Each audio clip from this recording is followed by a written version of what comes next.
Hi there, this is Scott Barber, and I wanted to put a little video together to share with you about my coffee roasting hobby that I've gotten into.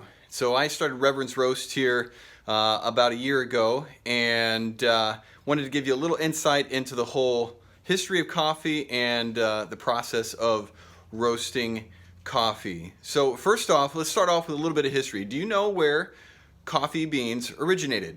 Where would you guess? Where in the world? Ethiopia is the country where coffee originated, and the story goes, or the legend has it, that the sheep herder or goat herder was taking his goats around, and this particular day happened to find that his goats were particularly happy and energetic. Come to find out that they were eating some cherries or some berries off of these bushes or trees, and this is how coffee was found. First off, it was for the purposes of the use of the cherries or the berries, because they also have caffeine in it.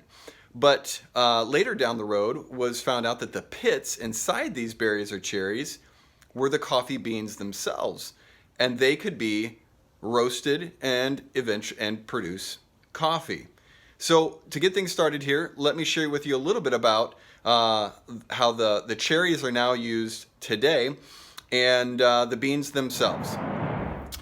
So as I mentioned, the raw beans themselves are the pit of what is called that coffee cherry.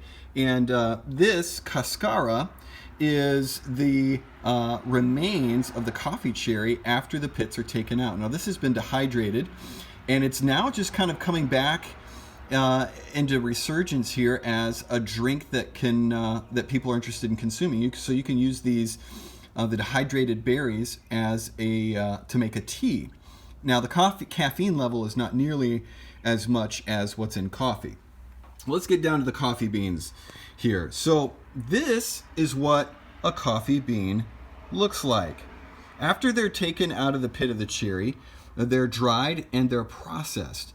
And these beans, in particular here, these are from Sumatra or Indonesia. For those of you who have ordered Reverends Roast before, I have Guatemalan beans, Sumatra beans, and Ethiopian beans on hand. And depending on the region, they're going to look a little bit different in color and a little bit different in size. My Ethiopian beans are the smallest and the driest, and these Sumatra are the wettest, and they look the most green, if you will.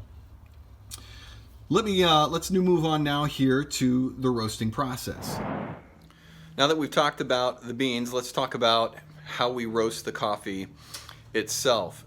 First off, you've got to have some kind of heat source. There's a lot of different creative ways people have gotten into coffee roasting. Some people will use open flame or fire. You'll notice in different cultures and countries that they'll do it over a fire. Some people have created some kind of roasting process over their grills.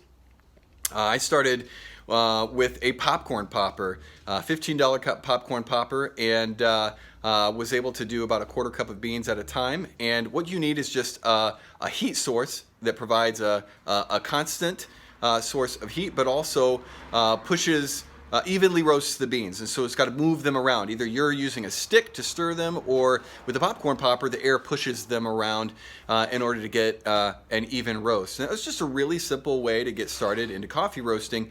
And when I got more serious about coffee roasting and wanted to roast up to a pound at a time, that's when I stepped up to this bad boy right here called the Beamer 1600. So let me give you a little insight here, or demonstration of how to use this particular coffee machine and how coffee is roasted. So we have just started the roasting process here, and this is a little bit of how the machine works here. You can see the heat source in the back and the canister being rotated there with the beans. So this is going to go for this full time frame here, about 20 minutes, and then it will go into a cooling process for the beans to just cool down and stop the the internal chemical changes happening in the beans and to stop the roasting process. Now, while these beans are roasting, I want to talk a little bit about the different roasts of the coffee beans. So we've got the light, the medium, and the dark roast. Now, some misconceptions about coffee and caffeine are that the darker the roast, because it's got that bold, bitter flavor, right? That the darker the roast means there's more caffeine, but that's actually not true.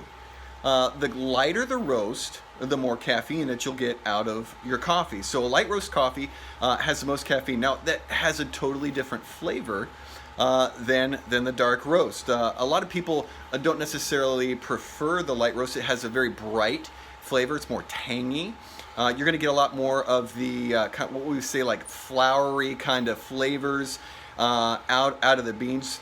You're going to get a lot more of the flavors of the soil in which the beans were grown in.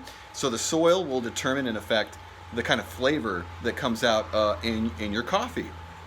So the light roast has the most caffeine in it, and then the dark roast has less caffeine. Now, you're still going to get a good effect, but you'll get a greater impact, if you will, here, a little greater buzz from a lighter roast. So give that a try sometime if you haven't.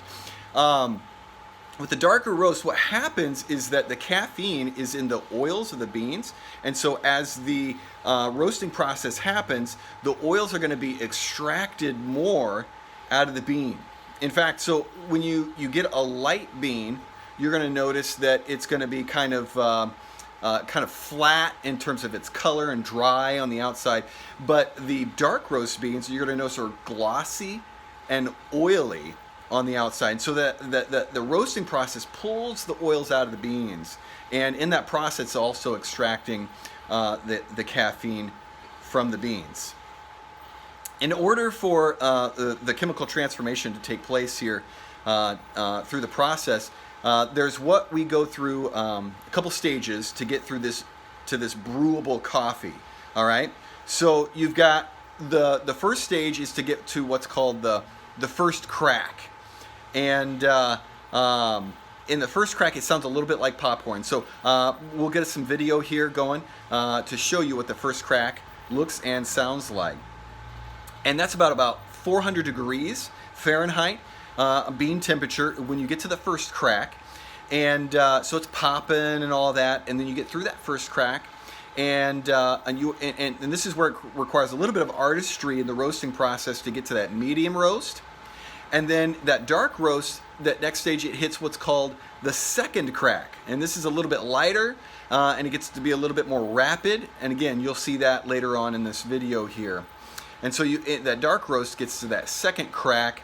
And there's different grades of dark roast even that we can get into. There's the French roast, there's an Italian roast, there's an espresso roast, and then there's charcoal. Many of you who like Starbucks, they like to burn their coffees. So there's various different kinds of dark roasts that'll get you that bold and bitter flavor, just like your heart. So we've now reached the stage of the roasting process called the first crack. And at this stage, the beans are popping. It's almost like popcorn, if you will.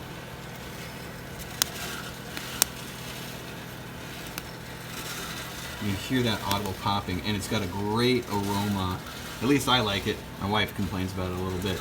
But this is the first crack. As you can see, the color of the beans have changed. So right now we have brewable coffee.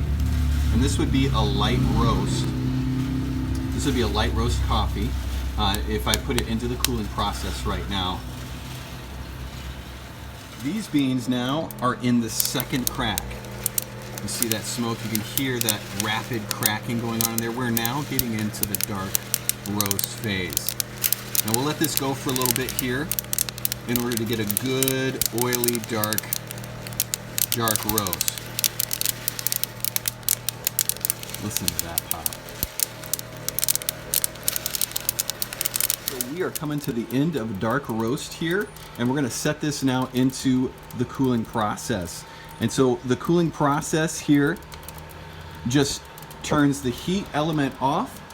It turns a fan on. As you can see, this is just smoking up a storm here. And it begins the gradual process of cooling these beans down. Now, these machines have a lot of fail-safes in them that are supposed to protect you, or protect the machine, or protect you from setting it on fire. However, it is quite possible for you as the owner to, as the roaster, to set your machine on fire. The second time I went to roast some beans here and try to get a good dark roast, I was getting into it, and it was getting into this dark roast, and things were smoking up, and I'm a novice in this, and I was ready to put it into the cooling process, and then the machine stopped, and I had seen some sparks flying a little bit in there, and then whoosh, it spontaneously combusted. I had a fire right here in the garage, and I had my son Xander here was standing with me. We're screaming, yelling, I need a fire extinguisher. I need a fire extinguisher. And my wife runs out. Now, here's something you need to know. You should definitely check your fire extinguishers to make sure that they're not expired.